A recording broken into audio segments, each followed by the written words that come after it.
Hello and welcome to the AVForums podcast for Wednesday, the 11th of November 2015. And joining me on this edition are Assistant Editor Steve Withers, Space is disease and danger wrapped in darkness and silence, News Editor Mark Hodgkinson, So what kind of combat training do you have? and Audio Reviewer Ed Selly. Do they still have sandwiches there? Hello, welcome back to the podcast. And before we go any further, we promised this last week, so we'll do it straight away. All these people gave us 5-star ratings on iTunes. If you do the same, we will read your name out. Like Steve Baxter, who said, enjoying the podcast, keep up the good work. Spookter said, it's like listening to mates down the pub, only you never have to buy a round. Steve will relate to that. In summary, it's witty, funny, informative and useful. If only my wife was like that. Smurfing, and we're cutting down his quote here just to one important part, said, I like the delusional bloke who thinks 4K Ultra HD Blu-ray is going to be a success. Andy ASB also gave us 5 stars, said, I must listen. For me, the first podcast I turn on my commute, but I'm also the kind of person who lies awake at night worrying about HDCP 2.2 compatibility. We feel for you, Andy. I know, I feel mate. Disney D29 also gave us 5 stars and said, love you guys, we love you back. Mayo and Commode take me to work in the morning and you guys take me home. Thanks from an old listener. And that's it for the time being. Can I just say that I will wait till CES to find out whether I'm delusional about the success of Ultra HD Blu-ray? You're not going to find out then, are you? They'll tell you it's going to be a success, but it doesn't mean it will be. That's very true, Mark. Very true. Nice to see you switched on for once. We also promised going forward no more Star Wars talk. Well, we lied on that one. Because over the weekend, on Friday there was a new international trailer launched and then TV spot turned up on Sunday night. The international trailer, the one that broke covers first of all, was the Japanese trailer. Not sure what the text said. I could guess what the text said, but I'm not sure it'd be accurate. But new footage in each of these, and I've been following some of the conversation on the forum, Steve, and some people avoiding these trailers like the plague, and I know why they're doing that, but at the same time, I don't think it gives too much away, and there's no spoilers in it. I'm not watching any of them. I'm just putting it out there. I think I've seen enough. I'm excited. I don't need to see any more. Obviously, I except for the nature of this podcast, we're possibly going to discuss something, and that's by the by. But I don't need to see any more footage. Oh, Ed, you should see it. It's utterly fantastic. The hairs on the back of your neck. Yeah, I can understand why people don't want to see trailers, because modern trailers have a very bad tendency to give away the entire film. These do not. These tease you in the way a trailer should, give you a taster, but I still don't really have any idea what the actual plot is. All I know is it looks bloody good in the trailers. So if you haven't seen the trailers yet, don't worry, watch them, enjoy it, get excited, and then start counting down 5 weeks to go until we can go and see it. Like you're not counting, Steve. My nuts, I am counting down now. You've got an advent calendar. Hey, I will have an advent calendar in about a few weeks' time. Now you see, there's a bit of marketing that they forgot about. They could have done that. I bet they haven't. Yeah, but it's not going to count down to the opening of the film, is it? That's true, no. That would be quite good. But I guess you could buy an advent calendar and start 24 days before the film opens. Yeah, can you put your cup of tea and saucer down, please? Coffee, actually. So the new bits of footage that we have seen, it kind of just fleshes some of the characters out a little bit. We get to see a little bit more of them, but nothing that could be construed as a spoiler, Steve, because we still don't quite know the full story behind Rey, Scavenger. Interesting line that she says she's waiting on her family. Yeah, I mean, there's a few clues in there, I think. If you look at the supercut, which combines all the footage, you get a rough idea of context for some of the scenes. So there's some stuff of her scavenging on a desert planet. There's an attack on the desert planet, and then later on there's obviously some sort of battle going on an icy planet or a snowy place. Just stop you there. Have you seen the Battlefront trailer for the Battle of Jakku? No. Interesting. Because that is a little bit spoilerish. So, I mean, there are characters that we're not even sort of speaking about Luke Skywalker here, but there are other characters that we know are in the film, other actors we know are in the film, haven't seen them yet at all. So there's lots and lots that still hasn't been shown. They've only teased a bit. And, I'm still confused with Finn. What's his story? He's a stormtrooper, isn't he? Well, but is he? I'm pretty sure that he is a stormtrooper who's basically gone AWOL by the looks of it. Or he could have been an undercover rebel agent that was... That doesn't tie in with the dialogue though about, I've been trained all my life for one thing. I've got nothing left to fight for. Maybe he was trained all his life to infiltrate the Empire and he got found out. Maybe. But, we don't know. That's the great thing, isn't it? We don't know. We'll find out. Exactly. Mark, I've got to be I am genuinely surprised here that you are getting excited about this. You don't get excited about anything. No, this is this is different. I do feel like I'm 8 years old again. I watched that supercut you put up on Facebook earlier, and like as you say, hairs on the back of my neck stood up. I think I'll cry at the movie. I think I will. It's incredible, but I've reached that point now where I've seen enough. I don't want to see anymore, because that was nearly 5 minutes of trailer, wasn't it? And it, the story is. I've not really seen anything major, plot wise, but that's enough. I'm excited enough. I might watch it one more time, and I'm there. I'm very excited. I mean, the genuine feeling I'm getting from this. By the way, crying at the movies, 97 at the reissues special edition. I did well up when it came on the big screen, because I hadn't seen it since I was a nipper on the big screen until that moment. A bit different with the Phantom. Have you ever seen Star Wars on the big screen? The original Star Wars? Yes, 1978. And on the reissue or on the original release? I think it was original release, 78. My granny keeps telling me about how she took me there, and maybe I'm living it through her memory. Maybe I don't have that great a memory about it, but I was definitely there because she worked at the cinema and took me along to it. And it was 1978, and she still mentions it to this day. You're 93-year-old and she still remembers that, so you've sidetracked me now. Yeah, well, I'll tell you what, I got so excited this morning I started buying up various things on Amazon, or ordering things on Amazon, like The Art of Star Wars, The Force Awakens, The Making of Star Wars, The Force Awakens, the soundtrack on CD, I thought I'd get none of this stuff CD? out on 18. You're obviously getting paid too much if you can afford to go blowing your money on all that kind of stuff. Christmas presents to myself. The best kind. Yeah. I guess the only sort of real thing that we can take, and again, this could be just to divert our attention from where the film actually goes, but it does seem to be very much Rey's story, this one. Yeah. I mean, and that's interesting, isn't it? Because there hasn't really been... obviously, we've had Princess Leia and Queen Amidala, Senator Amidala. Yeah, the only two women in the universe. Literally, pretty much the only two women apparently in the entire universe, apart from Aunt Beru. So having a female lead, if you like, is different and unusual and great. I think good news for Star Wars generally, because it has been very male-dominated up until now, so that would be quite good. But it does look like, certainly the way the trailers are being approached, it does give the impression, at least, that it's very much her story. And obviously, you mentioned it earlier, Phil, who are her parents. I think I've got a pretty good idea who they might be. I think everybody's got a good looking idea. at it, really. Mm-hmm. I mean, we said it a couple of weeks ago. I mean, the resemblance between her and a couple of actresses who have played that genetic line, let's just leave it at that. They look very, very similar. Yeah. And also, like you mentioned it before, but it's got a nice adult tone to it. The footage looks serious. It doesn't look jokey. There's no standing in poo or farting. None of the childish stuff. And again, the music. I love what they're doing. I mean, the latest on TV spot was Yoda's theme. And it seems to be the Empire Strikes Back soundtrack that they seem to be taking a lot of the stuff for the trailers. I've got to say is the best of the soundtracks. Yeah, totally. Yeah, so why not use it? But I did actually after last week's podcast. I think was it either you or Ed, Phil, that mentioned it to me. But I read the guy's theory about Jar Jar Binks, and I'll tell you, I'd love it if he turned out to be the big villain behind the scenes in this one. It would, in a strange way, it would almost save the prequels. Almost. Yeah.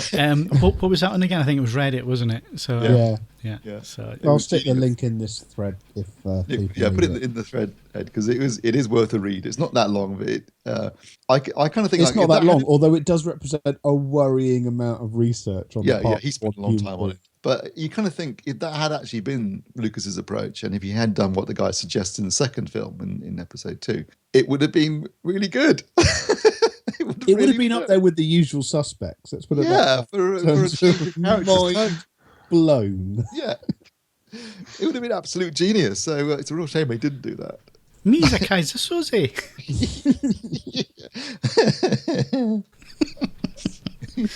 Unfortunately, that ship has sailed.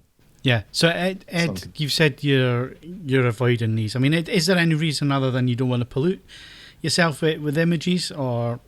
No, I've seen enough. I'm excited. It's interesting. Under normal circumstances, I wouldn't really be that het up about it, but this is an event sort of thing. I've seen enough to be convinced to go. I just don't need to see any more for the moment. It's interesting. My brother-in-law never watches any trailer of any description for any film he will go and see in the cinema. And I'd never really considered it up to that point, but I'm just annoyed, just the very possibility that it's something that will, break the unbridled joy of seeing something for the first time like that in IMAX. I'm just content to leave it be. I don't feel. I mean, it's there are plenty of other things to keep me interested, so I'll be fine.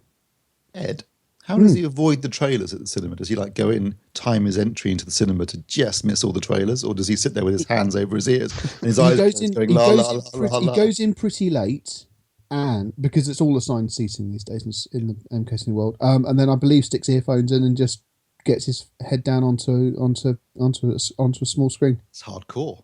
Yeah, no question. Right, okay, I think that's enough Force Awakens for this week's podcast. 5 weeks to go, still plenty of time to talk about. Stay tuned for next week then. Yeah, if you don't want to hear anything about the Star Wars movies, when you tune out the podcast, I'd probably just jump to about 15 minutes in. You should miss everything. Before we go though, honest teaser rather than an honest trailer from Screen Junkies, The Force Awakens, they absolutely nail it. It is so funny. So it doesn't give anything away. It's just really, really funny. So go and watch that. Back to the thread as well. Yeah, and it's only been released for 5 days. It's already got over 2 million views. They get proper traffic on YouTube. They really do. Although 1.75 million of those views is from Phil. So and the rest for me. So there you go. I've lost count how many times I've looked at that supercut. And I've forgotten now what the individual trailers are all like. Very well done, I have to say. The guy whoever did that cut absolutely nails it in terms of creating a really brilliant. It's 5 minutes long, and it runs together really well. It really sells the epic scale of this film. I think, particularly the sight of that crash Star Destroyer in the desert, which looks amazing. I'll stop it now, Steve. It's getting too much. He's going to start crying in a minute. I'm going to start do something in my trousers. So anyway, like we say, that's The Force Awakens. Get your new update next week on how excited we are. Mark might actually be a blubbering wreck by then. Could be, if I watch any more. Brilliant thing will be that when we do the podcast after that film comes out, we will all have seen it, won't we? You're going to see it, right, Mark? Yeah, definitely. It'll be a first. We've all seen the film. It should be a first. Absolutely, definitely a first. It was going to be the Christmas special, but I have a funny feeling it's going to be the Star Wars special. It's going to be the podcast holiday special. Oh, well, I'm not doing any singing or dancing, that's for sure. Ed can do all that. That's Star Wars The Force Awakens. I'm sure we'll come back to it in the weeks ahead. Moving things on swiftly before Mark bursts into tears, tell us what we can win and who won. The current competition is for The Lady Killers on Blu-ray, and that's available to all members till the 27th of November. And we've got winners this week. Woohoo! We've got 3 of them. The NVIDIA Shield Android TV, excellent prize that was won by 5HP. And then we've got Waterworld on Blu-ray, and that was won by LRG Sefton. I think I'm saying that right. It's actually IRG Sefton. Is it? I'm sat some way back. Oh, is it capital I? Yes. Right, okay. And then Epic on Blu-ray was run by the rather charmingly named Rancid Punk. It was one or rung. One. Did I say rung? Yeah. And you're having trouble reading that on a screen in your review TVs. Well, I know it's a capital. I didn't know it was a capital I. I thought it was a small L. Oh dear. Right, let's move things on. Steve was out the office last week. Finally, what was it like getting out into daylight, Steve? Where there still was some. It was nice, thanks. Very nice. Yeah, I got a chance to go down to LG's new offices, which are in Weybridge, unfortunately. They used to be in Slough, which was a down site nearer me than Weybridge is. But we're down to Weybridge. Actually, you can see Sony's offices out the window across the road. Mercedes World there as well, isn't it? They're at Mercedes World. That's where LG actually are based. It's part of the Mercedes World complex. And have you ever been on the Brooklands track there? There's still one of the Benzes there, because that used to be the old racetrack, which is why Mercedes. Yes, I know. I haven't been on it, but I've seen. I walked up it years ago. You must have needed balls the size of space to drive up on the side. Oh yeah, totally. In a car with negligible braking. And when you look at the surface as well, Ed, it's no tarmac. I think it's like cobble. Well, it was better.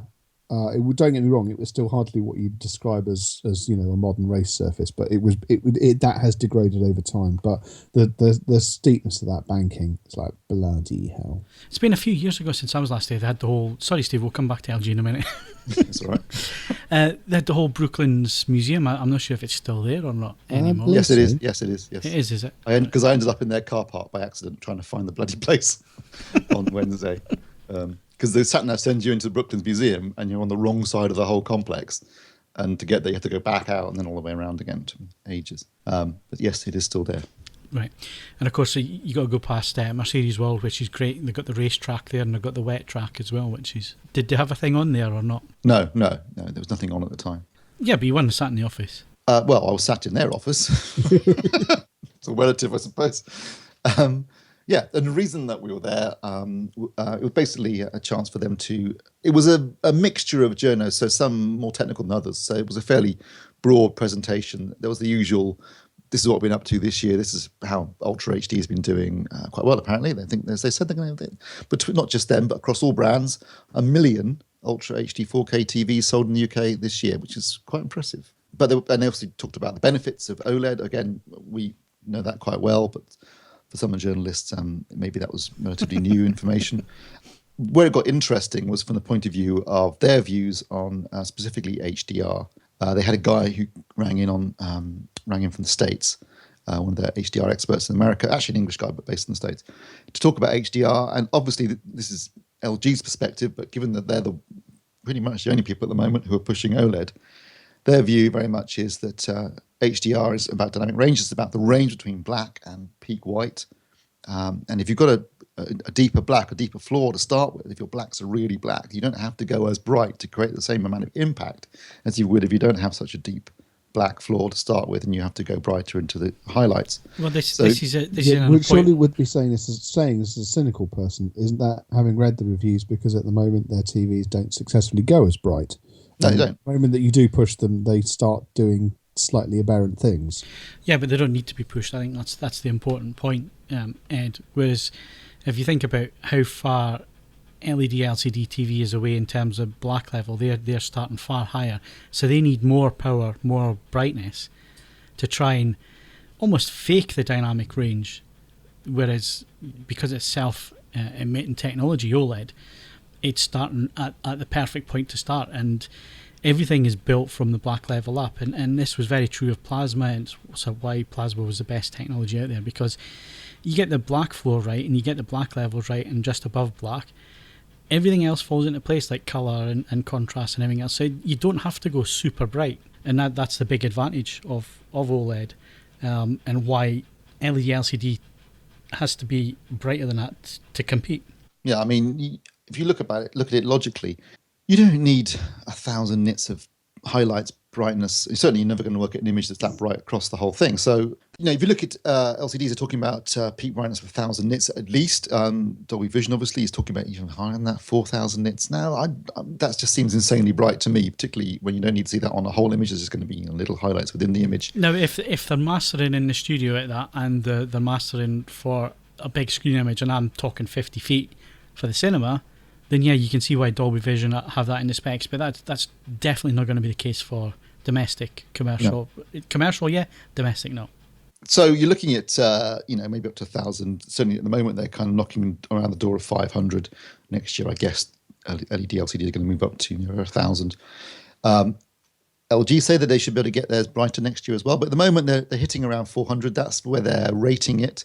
They did say there's quite a lot of variance depending, from unit to unit. So some, I've certainly measured things that have been higher than 400. I think 470 I've seen it at. So they can get pretty bright. This is on a window.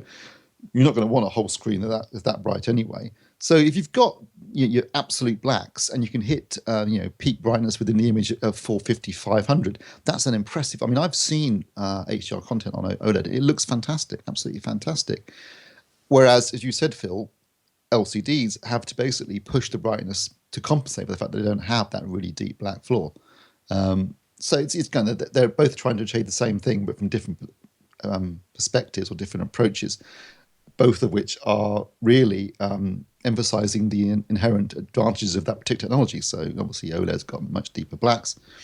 LCD can go much brighter. But where OLED is strong, and you've mentioned it just a minute ago, Phil, is that they can retain that color accuracy in dark parts of the image and also in bright parts of the image in a way that LCD can't, because LCD gets light bleed from the back panel, which can pollute the color accuracy. So it's not just about the color space, it's about the color volume. So it's the color space combined with the dynamic range. And in that sense, OLED can be superior. It's even more of a test for the dimming systems of LED TVs now, isn't it? Don't you think? Yeah. If they push them really, really bright, if they're not really, really accurate, then that extra light output's going to affect what's around it even more if it's not accurate. So OLED has definitely got that advantage. I think we definitely need to see more HDR content before we come to any real conclusion about how bright it needs to be. Well, even just getting some HDR content to play. I mean, I've got a clip.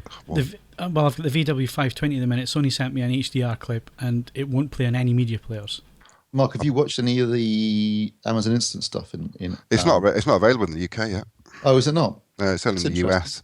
I would change my Amazon reader, but it's an absolute pain in the ass to get it back, so I'll have to wait till it's available in the UK. I haven't yet tried to play this HDR clip over USB to this Samsung TV I've got here, but hopefully that will work. So, LG were obviously, that was kind of their main reason for us being there, to talk about HDR and talk about what their TVs can do. So they were obviously pushing, I mean, Ed's right. I mean, to a certain extent, yes, as the makers of OLEDs, they're going to push certain aspects of OLED's performance, and that was what they were talking about. Don't need to be that bright because you've got the deep blacks, which I kind of agree with personally. They're also talking about what HDR formats they're supporting. So their current HDR TVs will do HDR10, which is what Amazon are using in the States. And we did have a demo of the Amazon. Actually, they actually had a live stream, so I don't know where they were getting it from. But we watched a bit of Mozart in the Jungle with HDR. And HDR is also probably going to be certainly the Fox stuff that's being done for 4K Blu-ray. That's using HDR10. Their TVs will also support, eventually, when it gets finalized, BBC's version of HDR, which they call hybrid log gamma. LG have been working in conjunction with the BBC on this. Given what we were just talking about, the BBC realised that there's difference in terms of performance between an LCD and an OLED TV. So they're using both LCD TVs from other manufacturers and OLEDs from LG as part of their testing. And the BBC recently did some, I actually saw some of the footage they were showing it, which was from the America's Cup, which they did in HDR in conjunction with BT Sport earlier this year. So that's happening as well. So those are the two formats they're currently supporting or plan to support. Obviously, there are others. There's Philips, there's Technicolor, and there's Dolby Vision, but those are the ones they're currently. It's a bit of a mess in that sense because, hopefully we might get some more guidance and clear idea about what's going on at CES. And the news that broke this morning that Philips are delaying their flagship TV for that very reason, because there's so much uncertainty right now about which HDR formats to support and what's going to be used for what. What they need to do is bang all the heads together and say, right, everybody gets an equal divvy of the license. And 70's trying to do that, actually. They're trying to get everyone to sit down and agree a single, because it doesn't make sense, doesn't it? It's crazy to have 4 or 5 different types of HDR. And the thing is, the very, very slight variances. In fact, there's only really 2 main variances when it comes to the gamma curve. So it's not like they're fighting over 5 different versions. It's just 5 very, very slightly different. Yeah, it is a bit silly. Maybe occasionally the industry does see common sense, and not very often, unfortunately. So that was one of the things they're talking about. So they're talking about HDR. They also mentioned color space, because that came up in the conversation. Actually, I asked the question, but it was, are they going to make a wider color space? Because at the moment, if you look at the current sort of flagship OLED TVs, they've got the great blacks. They're relatively bright, not as bright as an LCD, but still relatively bright. They have 10-bit panels, Ultra HD support, HDMI 2.0A and HDCP 2.2. So going back to all the things we were talking about last week in terms of what your TV should have, one thing that they're not so good on is their color space. It's about 88% of DCI. So not as wide as the full color space that we think is going to be used. I know, and then they started talking about Rec 2020, because that came again last week in our conversations on the podcast last week. And Rec 2020 is a standard in many respects, and it's also a container, if you like, within which a color space will be mapped. They were talking about the fact that whilst theoretically they can make televisions that can hit 2020, the realization in the industry is that using 3 single frequencies for the red, green, and blue doesn't look very good. Everyone sees colors differently, but that kind of very specific single points looks weird to people. And in fact, what they really need is a much more evenly distributed wavelength across the whole range that closer approximates the D65, which is basically is white in midday sunlight basically, in Europe. Basically, the easiest way to explain it is you have your triangle for your color space, so RGB. It's a triangle, and in the middle of the triangle, or round about the middle of the triangle, is your white point, which is D65. So if you think of the inside point of that D65, and if you go to green, which is at the top, what you do is you draw another triangle with the point on D65 and then the 2 points going across green. So green's in the middle. That makes sense to you? Yes, sorry. And it's that range of green. There is a difference there. There's different hue, the different shade. It's not actually bang on every time when you look at Rec 709. Certain people will see a difference in the green, but it's within an envelope. It's within a given point. When you're thinking about Rec 2020, it is a single point, and some people will not see it at all. If it's supposed to be green, they will not see green because it is too fine a point, too fine a wavelength, and it needs to be widened out. So at least within a given envelope, they can pick out a colour that is supposed to be there. And like you say, Steve, everybody sees colour differently, but it's always worked since 1931, was it, that they came up with the... Yeah, that's the CIE charts and the measurements that were done in. And what they said, and funny enough, another thing they said was they're beginning to realise that the measurements that were taken weren't that accurate back in 1931, and so that's not helping matters either. Well, no, but we've got it to a certain accuracy here, where because it really doesn't matter how you see green, as long as the image is replayed back that way. That's the way you'll see it. It's the way somebody else will see it. You know, it's how it was captured because it's within. If it's different to that, then it really is a game of it could be anything, basically. What you see could be anything. So at least having the standards, it puts it in that envelope that people can see green. We might all see it slightly differently, but then you're not going to know that, are you? Because you can't see, I can't see how you see green, Steve, and you can't see how I see it. But if it's in that ballpark there, and you get used to everything being standardised to that point, then it starts looking the same. Yeah, which is exactly the reason why we have standards in the first place, so that there's a consistency to everything. And if you end up with an extreme situation where everyone's seeing things differently, that doesn't sound like a particularly flexible or realistic looking standard. Yeah, so I mean, what they're basically saying is that we can build. There will be a move to wider colour spaces over time, over a longer period of time, obviously. But over time, there will be a move to wider colour spaces within that container. But it's not going to be hitting those exact points because it just doesn't look right. It never will. No. It'll be called Rec 2020, but it'll never be the single wavelengths because it's pointless. It will never get there. And people that say that they're getting there at the minute, and case in point, this Sony VW520 that I've got in at the moment has a Rec 2020. It's got Rec 709 and Rec 2020 under the colour space selector. You select 2020 and it doesn't even get to DCI in terms of colour width. But what's the point of them including that control? But it's called Rec 2020 because within the Rec 2020 they've got their triangle. It's a nonsense, and it's been a nonsense from the moment this was all announced. There's people in the industry who straight away said, look, this just won't work, why are we doing this? Other people arguing, well, if you put it wide enough, and we're not talking about the colour gamut here, but if you put your specifications wide enough, you can work within those specifications until you get to that point, and that does you for 10 or 15 or 20 years. So yeah, you can get it from that point of view, but that just confuses the consumer because the consumer sees Rec 2020, they go on the internet and they see a triangle at 2020 and they think that is what they are getting, and that's what the performance is, and it never will be, not at the single wavelength point. I mean, what they've done is they've created a set of standards that effectively encompass every conceivable technological development over the next 20, 30 years. So we're talking about within that standard, there's also higher frame rates and 8K and all sorts of things. Basically, they're just covering their bases, weren't they? Well, and trying to think of everything they can throw in there. This is a backside coverer, if ever there was one, because they can just say, well, it is Rec 2020, and it could be DCI, but it's within the 2020 container, so they're going to call it 2020. Well, that makes no sense whatsoever, because it could be anything then. Oh, it's within the 2020 container, so we're technically telling you the truth. So yeah, it was an interesting day, or interesting morning rather, at LG, you've got an idea of where they are currently in terms of OLED, where they're hoping to go next year in terms of obviously we'll see their new OLED models at CES. They'll be announced there, and then obviously they'll hit the street, I guess, March, April time. I talked to them about some of the issues, that particularly the vignetting. They're aware of it. They're working on it. Each iteration, hopefully, they said will improve. So, they're aware of some of these issues, and they are working on fixes if they can. Some might just be limitations to the technology, but if they can, and certainly, obviously, Panasonic can prove that it is possible to get rid of it, depending on how you drive the panel. But look at the price difference. Yeah.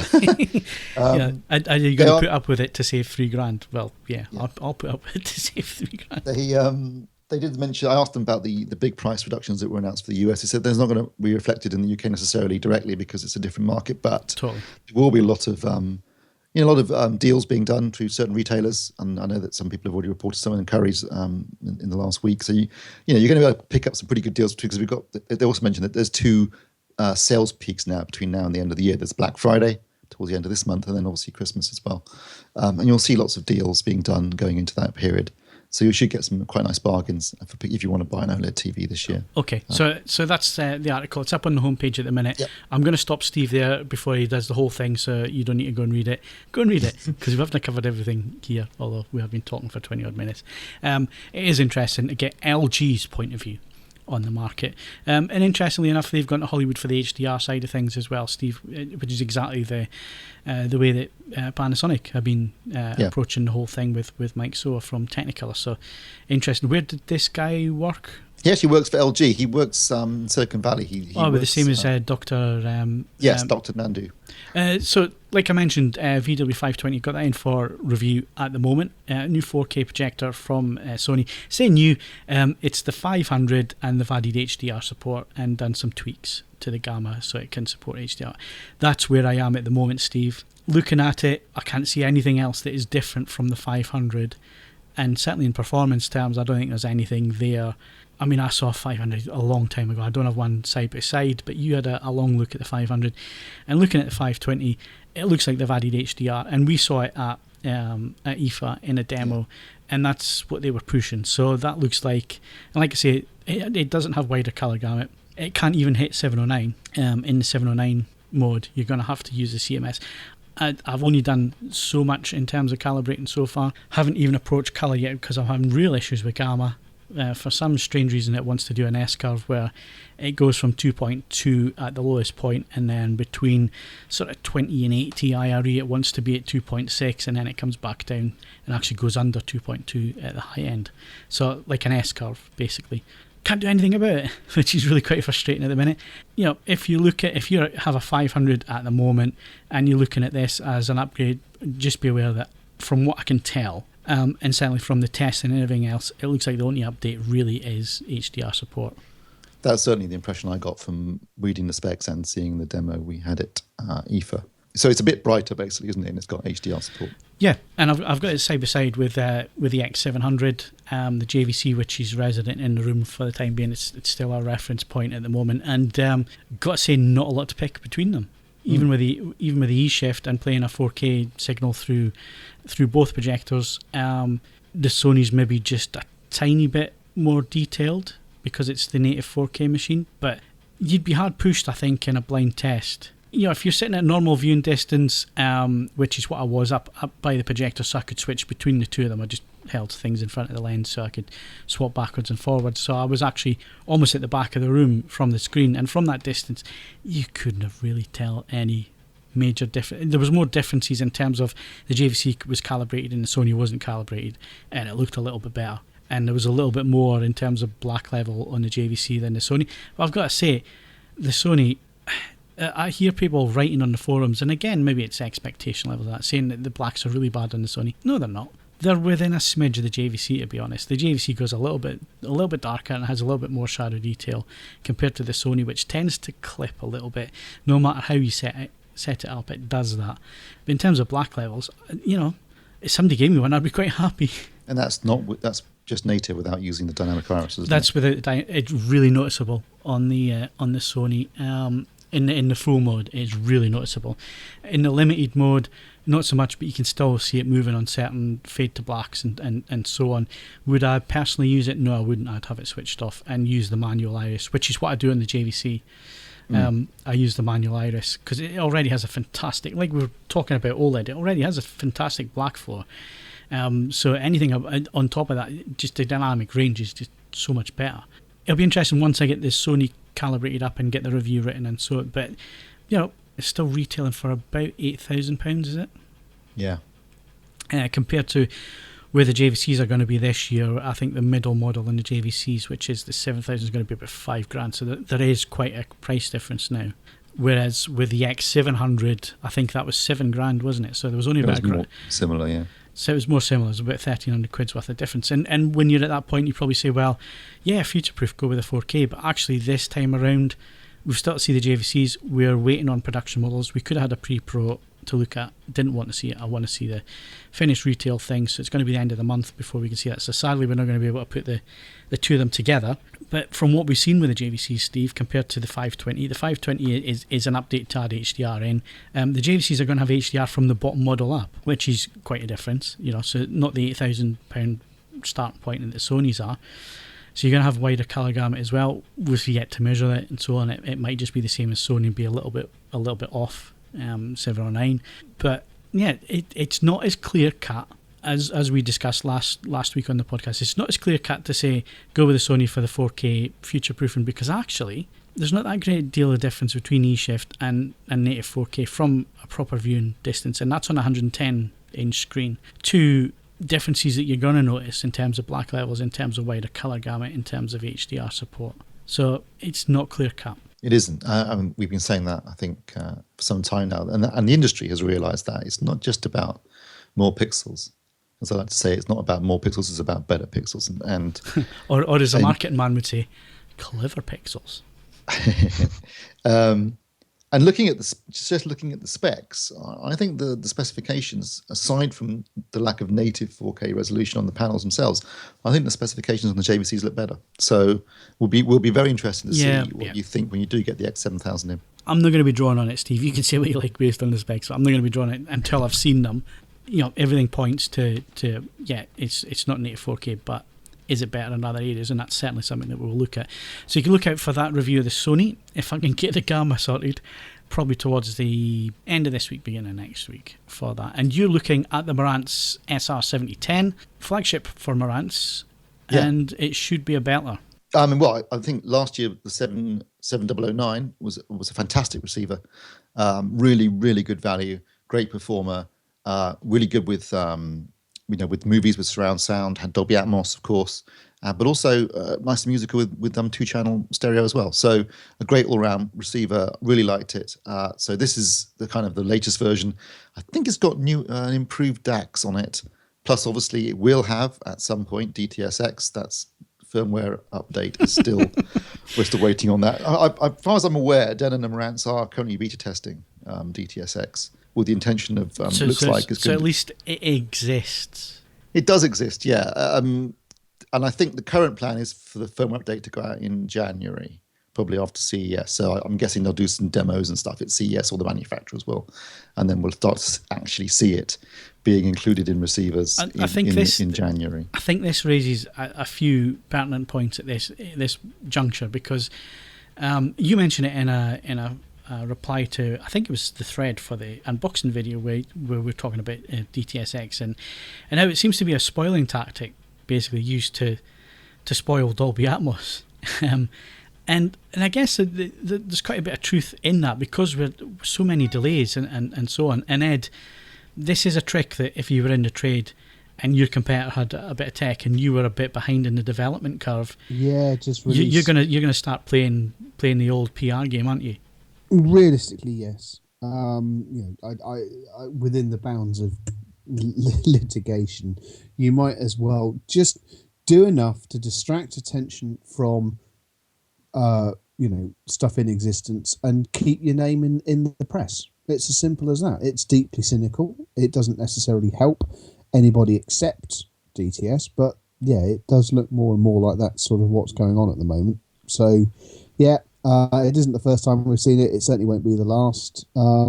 If it results in a meaningful additional format, so much the better. It could backfire, and I think as time goes on, Steve, it looks more and more. Man, people start to read through it, don't they? And they start to look at the bigger picture and say, well, hang on, is this going to come? Is this even going to be worthwhile when it does come to market? Yeah, I mean, I've heard a few things behind the scenes, and I think it'll be interesting when it finally does turn up, in a real form, how it's actually implemented by the AV manufacturers in particular, and the speaker configuration is going to be interesting, because that's something that, if you actually read their announcement back in April when they were promising, receivers by the summer, there's no detail in there at all, really. It's all complete smoke and mirrors. There's nothing specific about speaker layout or anything like that. It smacked of stalling tactics and spoiling tactics on their part, to be honest. And I think that's what they've been doing for the last year, because they were first talking about it this time last year. Then they had a demo at CES where there was no information again. Even by April, no real information, nothing concrete. And now we're into November and we still haven't actually heard it actually in a real product. And now we're looking at probably January, maybe later. So there's been a bit of that going on, I think. And I think from the point of view of the consumer, that's a bit annoying, because people may be holding off buying a receiver, thinking, I want both, and I want this and that. It'd be interesting to see. Hopefully, we'll get some demos of real, actual working receivers in January at CES, and we'll be able to hear them in action. But as I said in that post, in the meantime, I've got nearly 30 Atmos discs and I've got one DTSX disc. There you go. Maybe things have moved on and that's the end of it now. But I know they're trying to, in the industry, they're trying to get a more open source approach so that people can just do the mix how they want. And whether it's used, later on they use Atmos or DTSX or even Aura, which apparently is moving to an object-based platform for that very reason, Phil. That's what they want, something more open source, and just you do your mix how you want, and then which platform you ultimately use is irrelevant. Which I guess would be good for consumers if we can just get one. I don't really care if there's 3 different platforms as long as the speaker configuration is the same. Yeah, well, I mean, since the days of ProLogic, the way it's worked is in a 5.1 or a 7.1 configuration. So if they can come to a standard configuration where you place the speakers, then you can have any flavour you like of immersive audio. If I had to hazard a guess, I'd say it's going to be a 7.1.4 kind of configuration. Yeah. Makes sense, doesn't it?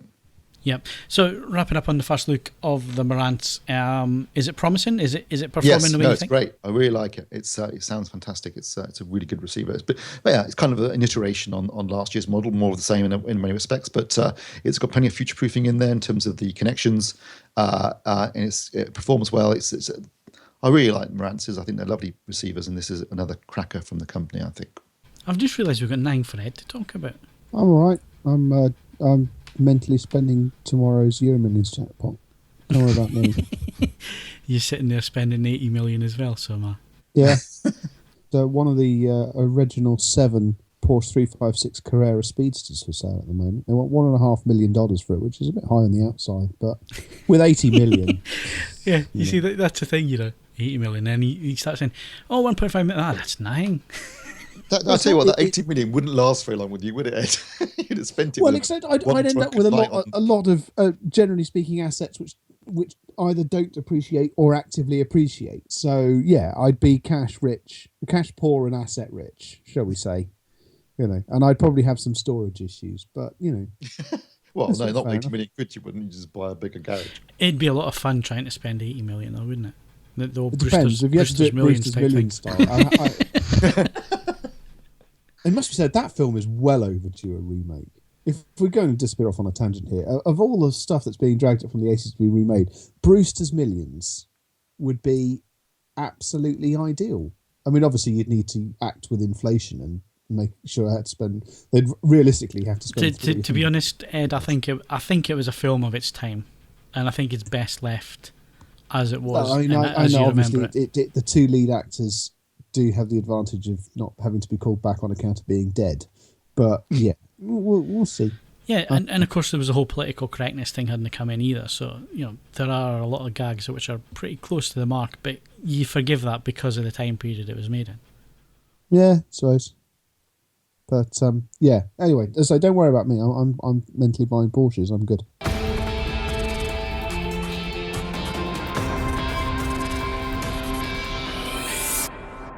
Right, so movie news. Steve, you were out gigging over the weekend, so I noticed. So you didn't get to the cinema, did you? I didn't. I wanted to go and see Burnt. It wasn't showing at my local cinema, which was a bit annoying. Burnt being the film about a chef, Bradley Cooper, who tries to sort of regain his reputation by opening a restaurant in London.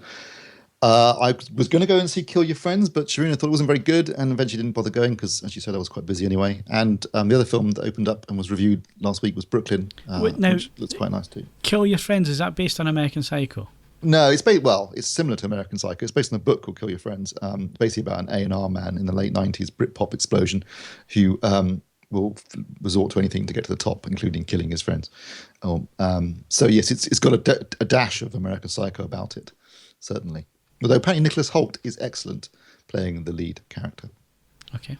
Who's also called Stephen, funny enough. This week, speaking of Stephens, we have Steve Jobs opening on Friday, which is the Danny Boyle, Aaron Sorkin film about, obviously, Steve Jobs with Michael Fassbender in the lead role. Seth Rogen playing Steve Wozniak. There's a lot of Steves around today. And also, who else is in it? Kate Winslet. Now, whilst Michael Fassbender does not look much like Steve Jobs, it has to be said, as opposed to Ashton Kutcher, who actually really did look a bit like him in the film Jobs. Danny Boyle said, I'm not interested in you doing an impression, I just want you to give a performance.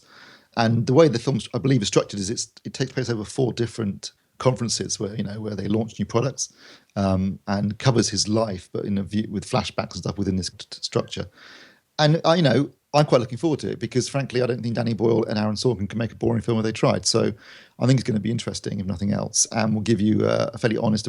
I know Steve Wozniak, I think, was involved to a degree. So, and a lot of people who knew Steve Jobs weren't particularly impressed with Jobs, the film. I don't think they've been that impressed. Family haven't been that impressed with this one. No. I'm looking forward to it. I think, it's got a fantastic cast and great talent behind the camera. I think if you approach it in a sort of Braveheart type of way. Well, if you look at it this way, right? I mean, who would have thought when you first read that Aaron Sorkin was writing a film about Facebook, it would be any good? But actually, Social Network was really good. That's true. It's the only Aaron Sorkin thing I like. There you go then. You've got to think, it should be, obviously, I'm sure it'll be interesting, and I'm looking forward to it. That opens on Friday anyway. That's the big release this week. Are you going to go and see it? I am going to go and see it the weekend, yes. And you're going to tell us what it's like next week? Yes. Maybe. Maybe not. See how I feel. Okay, so that's Steve Jobs kind of cinema. Blu-ray this week. We got Spy, Better Call Saul Season 1 and Mad Men, the complete collection. You did an unboxing of Mad Men. It looked like a nice box set, that actually.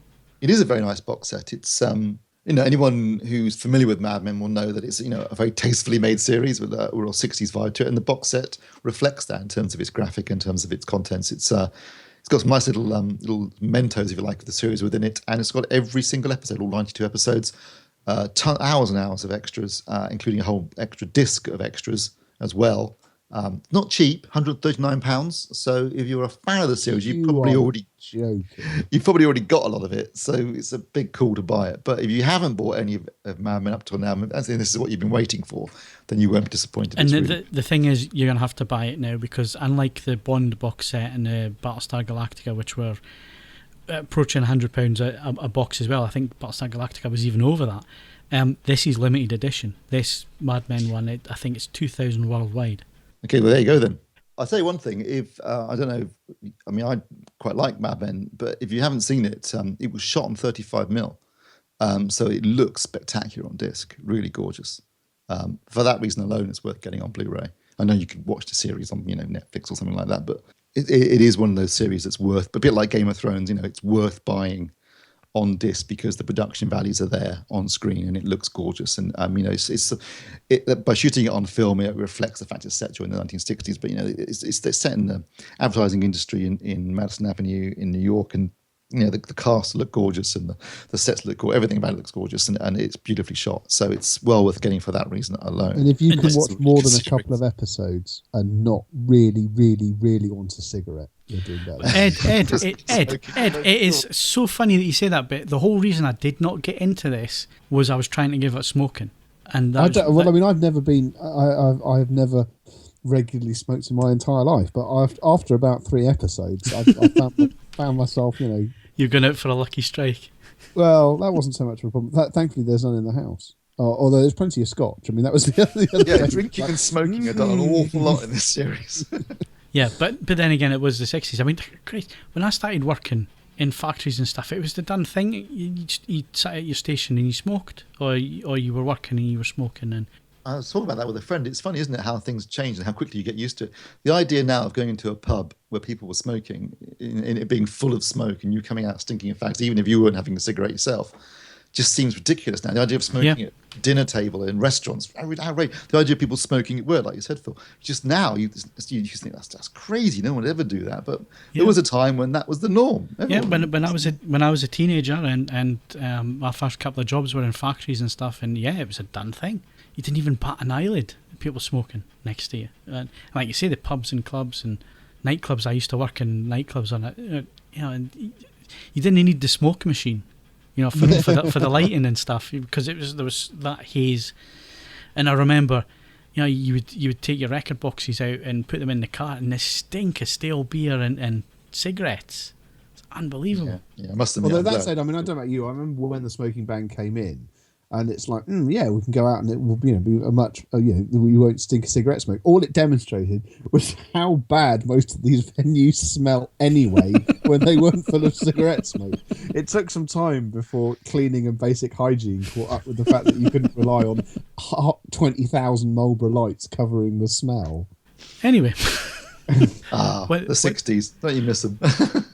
I don't remember the 60s. I wasn't born until 74, so there you go. Anyway, Better Call Saul's the other one. That's what I was thinking. If you were born in 74, you must have been bloody young when they took you to see Star Wars. You only been 4. Yeah, that's what I mean. But my gran still tells me all about it. I think she got a lot out of it as well. Yeah, I think you were just an excuse so she can go and see Star Wars. Probably. And I'm probably living those memories through just being told that I was there. So anyway, the other one's Better Call Saul. The debate on this one is going to be, Mark, it's available on Netflix in 4K, or you buy the Blu-ray box set, and which is going to have the better picture quality. We've been here before, haven't we? We've been here before with House of Cards, and we're going there again with Better Call Saul, which I've already seen. So fantastic series, lovely spin-off from Breaking Bad. So I'm going to probably spend an awful lot of time coming to the conclusion there's only a tiny amount of difference, I'm guessing. But yeah, that's probably how it'll go. I've not seen it in 4K. I don't think I had a 4K TV when I watched it on Netflix. I don't remember doing anyway. So I'm getting the discs sent over, and I have got 4K TV here at the minute. So I shall be doing some comparisons back to back. So that's a Blu-rays out this week. If you were going to go and pick one, which one would you go and pick, Steve? I'd probably pick up Spy because I haven't seen it, and I've seen the other two. All right, okay. My decision process was also considered to be cheaper than the other two, particularly Mad Men. Yeah, and you can watch Better Call Saul on Netflix. So there you go. And you watch lots of other things, including a brand new documentary for Back to the Future, which I noticed was there yesterday, and I sat and watched it all, an hour and a half. Really comprehensive look back. It had all the main people there, so Bob Gale, Zemeckis, Michael J. Fox, Christopher Lloyd, interviews with them. It also had a look at the renovating the DeLorean, so the one that was out in the back lot at Universal, and it got forgotten about and rusted, and people were nicking bits off it and all the rest of it. So it covered the full restoration of that as well, and really, really comprehensive. So if you got Netflix, it's well worth an hour and a half if you love Back in Time, isn't it? Back in Time, yes. So if you like Back to the Future, and it's all new interviews and it's all new stuff, so it's nothing regurgitated from Blu-ray extras or anything like that. I think it was a Kickstarter funded, yeah. Kickstarter fund, yeah. And it does go into also the fans as well, and people that buy in DeLoreans. And I was beginning to wonder, out of all the DeLoreans still in circulation, I wonder how many of them have been converted into time machines. You see, you've got two lots of owners here, because I follow the DeLorean Owners Club on Facebook. So you got two types of people. You got the people who make them into time machines, and then you have the fanatics who want it absolutely as it came out of the factory in Belfast. So you got two distinct camps, and very rarely do they mix, because people who turn them into Back to the Future cars, the purists, absolutely hate them because they're destroying the car in their eyes. Whereas I think if you're going to do it properly, it's more. I mean, the other one where you get this splitting is Dodge Chargers with people that paint them orange and turn them into General Lee. Yeah. And that's admittedly, again, that's completely reversible. So that's generally, that's not. But hey, at the end of the day, if somebody wants to pay 20 grand, which is the going rate for a decent DeLorean, somebody wants to pay that and then pay another 20 grand turning it into a time machine and doing it right. And when you see the levels of analness that these people go to get the exact right parts to go in the back canopy of the car and to go on the inside, and it has to be the right switch gear, and the time circuits have to be absolutely bang on it. If you see the detail they go to, fair cup to them. If they want to do that, then who's to say don't do that? You know what I mean? If you're really going to do it, really, really, really annoy the DeLorean Owners Club by making it like in Back to the Future 3 on railway wheels. That will really big white wall tyres. No. Actually, on the railway wheels at the end of it. Yeah. Well, one of the guys that gets interviewed in the documentary actually owns. It's the only DeLorean that's in private hands that was actually a screen-used vehicle, and it's the one from Back to the Future 3 on the white wall tyres. Yeah. Really interesting documentary. If you're into Back to the Future or anything like that, I highly recommend it. Go and watch it. I thoroughly enjoy it. Right, so to wrap up, another one of my favourite TV series from growing up, Star Trek. It's been announced that there's going to be a new series. I don't know about this one. Do you think they've done enough with the Next Generation, Deep Space Nine, and Enterprise and Voyager? Do we need another Star Trek series, or do you think we've been there, done that, and let's just leave it? No, I think there's scope for another one. The argument, and it's been ongoing in the thread on the forums, is this going to be in the reboot universe, or does it follow on from Deep Space Nine? Does it try and do something completely different? There's a lot of pros and cons to any of those choices, but they have to make that decision and really stick it. Whatever they do, any of those situations does not preclude it being a very watchable TV series, but they have to make a clear decision and really live with it. That's the interesting one. I will wait with bated breath to see where it's going to be set. I think that's going to be absolutely key to my enjoyment of it. I'm going to put my cards on the table. I thought that Enterprise was absolute chud from start to finish. Half the problem was I honestly couldn't have cared less if they had been blown to atoms in the third or fourth episode. They were just. I can't even say it. I can't even say I watched it because when they cast what's his face, Scott Bakula or what? Bakula.